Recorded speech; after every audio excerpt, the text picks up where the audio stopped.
तो आज के करंट का टॉपिक है भारतीय बाइसन यानी कि गौर। क्या होते हैं भारतीय बाइसन और क्यों यहाँ पर हाल ही में चर्चा का विषय रहा है, इनकी अवस्थिति, आवास संरक्षण की स्थिति और इनके रिलेटेड क्या क्या समस्याएं हैं वो हम यहाँ पर पढ़ेंगे। सबसे पहले देखिए चर्चा का विषय यहाँ पे क्यों रहा है, क्योंकि हाल ही में श्रीलंका ने भारत से करीब 6 भारतीय बाइसन को स्थानांतरित करने का अनुरोध किया है।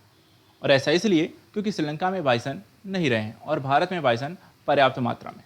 ठीक है, तो हाल ही में श्रीलंका ने कितने 6 भारतीय बाइसन को स्थानांतरित करने का अनुरोध किया है ताकि उन्हें उस द्वीप पर फिर से लाया जा सके जहां वे 17वीं शताब्दी के अंत तक गायब हो गए। ठीक है, कब गायब हो गए? 17वीं शताब्दी, मतलब काफी 100 साल पहले यहां पर पाए जाते थे श्रीलंका में, लेकिन अब नहीं। अगर इस परियोजना को मंजूरी मिल जाती है तो यह भारत और श्रीलंका के बीच इस तरह के पहला समझौता होगा, अर्थात जीवों के हस्तांतरण को लेकर। जैसे भारत ने भी, आप हाल ही में देखें तो किसी एक जीव को भारत से में बसाया गया है वापस, कौन सा? चीता। कहां से लाया गया? तो ऐसा ही अब यहां श्रीलंका भारत से कह रहा है, किसके लिए? भारतीय बाइसन यानी कि गौर के लिए।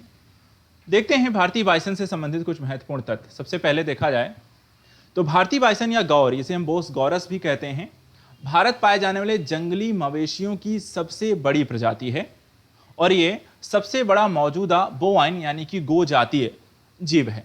ठीक है, तो किसके अंतर्गत आते हैं? बोवाइन यानी कि गो जाति के अंतर्गत आते हैं।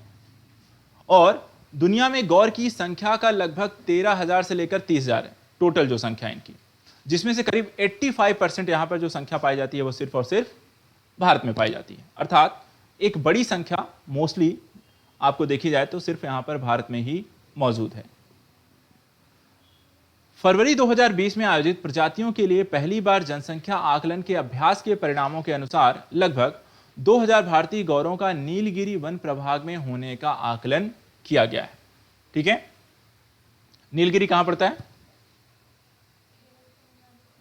ठीक है, तो यहां पर आपको कितनी, करीब 2000 की यहां पर जो संख्या है वो नीलगिरी प्रभाग में यहां पर पाए गए हैं।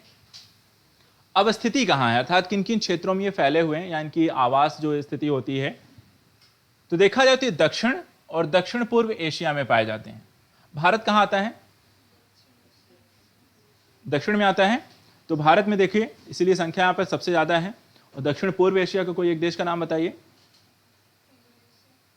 इंडोनेशिया। अब यहां पर देखिए भारत में पश्चिमी घाट में बहुत अधिक पाए जाते हैं। ठीक है, तो यहां पे जो संख्या भारत में पाई भी जाती है वो मोस्टली कहां पाई जा रही है? पश्चिमी घाट का जो एरिया है वहां पर आपको सबसे ज्यादा मिलेंगे। इनसे जुड़े हुए कुछ आपके उद्यानों के नाम है जहां पर इनकी संख्या आपको देखने को मिलती है। तो मुख्य रूप से नागरहोल राष्ट्रीय उद्यान, बांदीपुर राष्ट्रीय उद्यान, मासी नागुई राष्ट्रीय उद्यान, बिली गिरिरंगना हिल्स यानी कि जिसे हम कहते हैं बीआर हिल्स में भी ये पाए जाते हैं। साथ ही ये बर्मा यानी कि जिसे हम म्यांमार आज के समय में जानते हैं और थाईलैंड में भी इनकी उपस्थिति आपको देखने को मिलेगी। आवासीय एक प्राकृतिक आवास कैसा है, किन क्षेत्रों में जो है, इनके खाने पीने की जगह जो कैसी है, तो देखें तो मोस्टली कहां है? एक सदाबहार वन और आर्द्र पर्णपाती वनों में इनकी उपस्थिति आपको देखने को मिलेगी। हालांकि वे शुष्क पर्णपाती जंगलों में भी जीवित रह सकते हैं। तो आर्द्र मोस्टली पाए ऐसे जाते हैं, लेकिन यहां पर भी वो सर्वाइवल करने के चांस इनके ठीक ठाक हैं। ऊंचाई अगर देखें तो करीब 6000 फीट से अधिक ऊंचाई वाले हिमालय में ये नहीं पाए जाते हैं और आमतौर पर केवल तलहटी क्षेत्रों में ही मिलेंगे।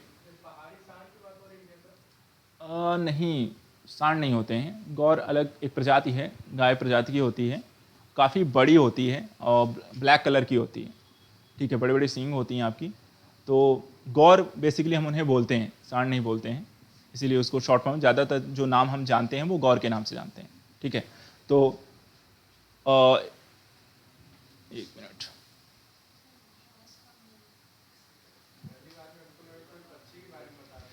नहीं, ये आपको एक अभी मैं दिखाता हूं, पढ़ लेते हैं, मैं लास्ट में इसकी इमेज दिखाता हूं आपको। तो यहां पर देखिए इनकी खान पान की आदतें क्या हैं, अर्थात जो भारतीय बाइसन यानी कि गौर है वो आपको खाता क्या है। तो इसमें देखिए तो भारतीय बाइसन एक चरने वाला जानवर है और आमतौर पर सुबह जल्दी एवं देर शाम को यहां पर अपना भोजन करते हैं और सारा दिन बाकी जुगाली करने की। संरक्षण की क्या स्थिति है, क्या संकटग्रस्त प्रजातियां हैं, विलुप्त श्रेणी में आने वाली हैं, या किस तरीके के इन्हें संरक्षण यहां पर मिल रहा है। तो देखा जाए तो IUCN हमेशा एक रेड लिस्ट जारी करती है जिसमें इस प्रकार के जीवों को वहां पे वो लिस्टेड करते हैं। तो ये किस श्रेणी में आते हैं? संवेदनशील की श्रेणी में आते हैं, जो कि समस्याप्रद इन फ्यूचर हो सकते हैं। फिलहाल यहाँ पे संवेदनशील, क्योंकि भारत में संख्या बहुत ज्यादा है इसलिए संवेदनशील हैं। दूसरे क्षेत्रों में अगर आप देखें तो वहां तो विलुप्त प्राय की अलग लिस्टेड वहां पर मिलेंगे आपको। भारत में देखा जाए तो ये वन्य जीव संरक्षण अधिनियम की 1972 की अनुसूची 1 के अंतर्गत यहां पर इन्हें रखा गया है। इनके लिए कुछ समस्याएं हैं जिनके कारण यहां पर मूल रूप से जीव को, कोई भी जीव अर्थात समस्याप्रद क्यों होता है, तो इनके लिए समस्याएं क्या क्या हैं? पहला, भोजन की कमी, घास के मैदानों के विनाश, व्यावसायिक रूप से महत्वपूर्ण पौधों का वृक्षारोपण, आक्रामक पौधों की प्रजातियां और घरेलू पशुओं के अंधाधुंध चरने के कारण खाद्य संकट की स्थिति इनके लिए उत्पन्न हो गई। किसी भी जीव के लिए यदि भोजन की उपलब्धता नहीं होगी तो उसके सर्वाइवल के चांस कम होते चले जाएंगे। तो इनके लिए भी ये जो समस्या उत्पन्न हुई है वो किसके कारण हो रही है? एक तो इनके लिए जो भोजन की जो कमी है वो इन स्थितियों के कारण लगातार कम हो रही है। दूसरा, अवैध शिकार की स्थितियां, जो कि व्यावसायिक मूल्यों के कारण और गौर मांस की उच्च मांग के कारण यहां पर बढ़ रही है। जब भी मार्केट में किसी चीज की जो कमी रहती है उसके मूल्य क्या होते हैं? बढ़ जाते हैं। इनकी भी संख्या क्या है? बहुत सारे देशों में पाए ही नहीं जाते हैं, और जहां पाए जाते हैं तो वहां अगर शिकार करोगे तो पूरी मार्केट में एक डिमांड होगी और डिमांड कारण अच्छी खासे पैसे मिल रहे हैं, जिसके कारण यहां पर इनका शिकार किया जाता है व्यावसायिक मूल्य के लिए। तीसरा, यहां पे पर्यावास की हानि, अर्थात जहां पर ये रहते हैं, जिन जंगलों में, जिन आवासीय क्षेत्रों में, वहां पर वनों की कटाई और व्यावसायिक वृक्षारोपण के कारण अगर देखने को मिले तो यहां पर उनके वनों के क्षेत्रों का जो दायरा है वो धीरे धीरे क्या हो रहा है? सिकुड़ता चला जा रहा है। और आजकल हम देख रहे हैं कि मानव और पशु संघर्ष बहुत ज़्यादा बढ़ रहा है, क्योंकि एरिया कम हुआ है, संख्या अगर बढ़ रही है तो ये क्या होता है, कई बार उन संरक्षण क्षेत्रों से बाहर चले जाते हैं, गांव में या सड़कों पे, हाईवेज पे, और वहाँ पर क्या होता है, ये सीधे मानव के कह सकते हैं इंटरेक्शन में आ जाते हैं। तो वहाँ पर इनको काफ़ी सारा नुकसान हो जाए, इनका शिकार आसानी से हो जाता है और एक्सीडेंट इत्यादि अन्य चीज़ें भी हैं। तो मानव पशु संघर्ष के कारण, मानव बस्तियों के निकट रहने के कारण, मानव के द्वारा भी, जैसे कि कोई भी अगर फसल यहाँ पे लगाई गई है, ये भी चरने वाला पशु है, आसपास कोई उस बस्ती जहाँ पे संरक्षित क्षेत्र है इनका, अगर वहाँ पर कोई किसान है या कोई गांव आसपास बसा हुआ है, क्षेत्र कम हुआ, ये टहलते हुए बाहर चले गए तो उनकी फसलें खराब करेंगे। और किसान की अगर आप फसलें खराब करोगे तो वो वैसे भी पीड़ित हैं, उसको वैसे भी अन्य तरीके की समस्याएं होती हैं, तो वो सारा गुस्सा क्या होता है, इन पर निकाल देता है। ठीक है, तो यहाँ पर इनके लिए ये समस्याएं हैं। किसके लिए? भारतीय बाइसन यानी कि गौर के लिए। तो भोजन की कमी, अवैध शिकार, पर्यावास हानि और मानव पशु संघर्ष जैसी समस्याओं के कारण यहाँ पर आप देख सकते हैं कि इनके लिए समस्या है।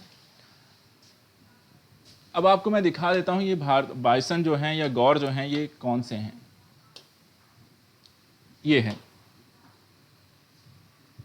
ये है बाइसन, ये जीव है जिसके बारे में आप अभी यहां पर पढ़ रहे थे।